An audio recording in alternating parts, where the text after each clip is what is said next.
Markhóparnir í Sender eru hjartað í kerfinu og eru að finna inn í viðtakendum. Það er í þessum hluta kerfisins sem skilur á milli þeirra sem ná góðum árangri með Sender og þeirra sem ná framúrskarandi árangri með Sender.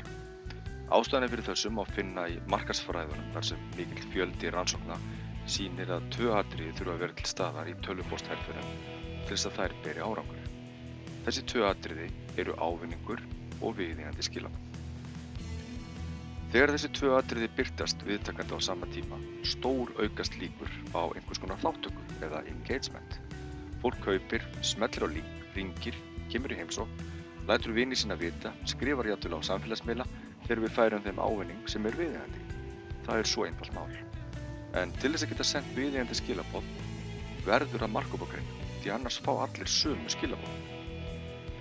Margar leiðir eru til að marka upp á greina og fer það auðvitað eftir því hvaða atvinnugrein er að ræða. Ef þú ert á smásölumarkaði með vöru eða þjónustu fyrir einstaklinga er besta leiðin að marka upp á greina eftir lífsstíl og áhugasviði. Það er einmitt þessi 2 flokkar sem við eyðum 30% af ráðstöfunarfé okkar. Restin fer í nauðsynjar og sparnað. Ef þú vilt komast í þetta ráðstöfunarfé, vertu þá viss að senda viðeigandi skilaboð sem inniheldur alltaf ávinning. Þá gerir þú betur en meirihluti íslenskra fyrirtækja.